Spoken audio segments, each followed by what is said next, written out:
प्यारे साथियों, आप सभी का स्वागत करता हूं अपने एमआरएस स्टडी परिवार में। तो डियर, आज की इस वीडियो में मैं यहां पे बात करने वाला हूं इन्वायरमेंटल लॉ एंड पॉलिसी। इस सब्जेक्ट का 2022 का पेपर का सॉल्यूशन जो है हम लोग कर रहे थे। तो पहले पार्ट में हमने देखा ऑब्जेक्टिव क्वेश्चंस, ये आपका पार्ट 2 होने वाला है। तो इसमें हम लोग जो है सब्जेक्टिव क्वेश्चंस देखेंगे, वन बाय वन सारे क्वेश्चंस को हम लोग जो है डिस्कस करेंगे।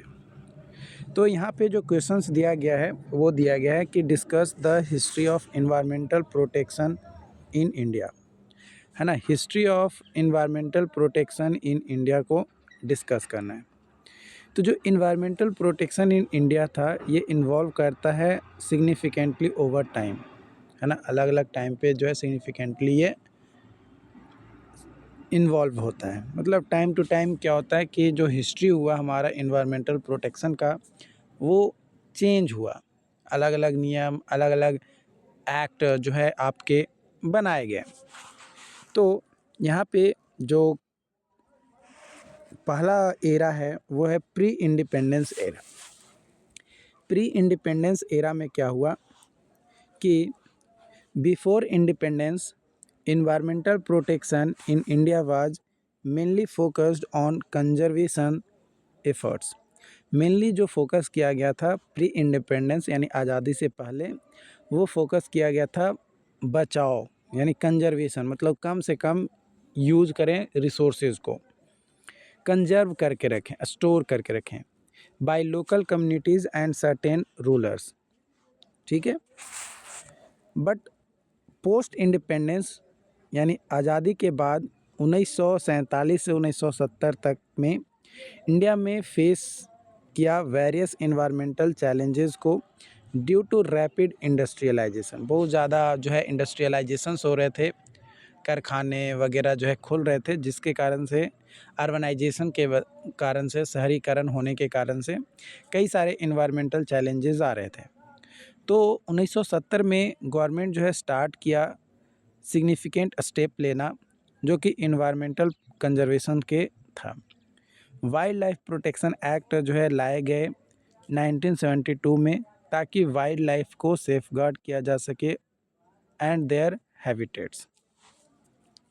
1970 टू 1980, जो 1970 था उसमें इस्टेब्लिश किया गया department of environment and central pollution control board को, जो कि एड्रेस करता था पॉल्यूशन इश्यूज़ को। पॉल्यूशन से कौन कौन से इश्यूज़ हो रही हैं उसको एड्रेस किया जाता था। जो water prevention and control of pollution act है और air prevention and control of pollution act है, वो इनेक्ट किया गया था 1974 में एंड 1981 में रिस्पेक्टिवली, जिसका मेन मकसद था वाटर और एयर पॉल्यूशन को रेगुलेट करना, कि कितना वाटर पॉल्यूशन हमारा हो रहा है, उसको कैसे इफ़ेक्टिवली हम लोग मैनेज कर सकते हैं।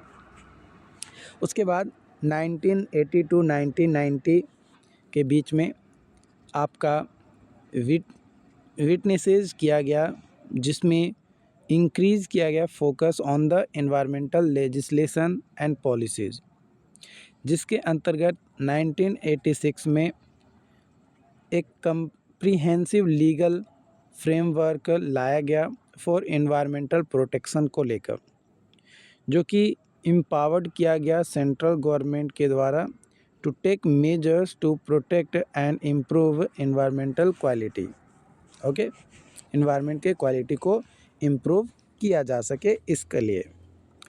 उसके बाद 1990 में आपका जो है और मान कर चलो 2022 तक आप मान कर चलो, यहाँ पे India has rectified various international environmental treaties and conventions such as convention on biological diversity, united nation framework conventions on climate change, national environment policy was formulated in 2006, जो कि इंटीग्रेट किया environmental considerations into development policies and programs का।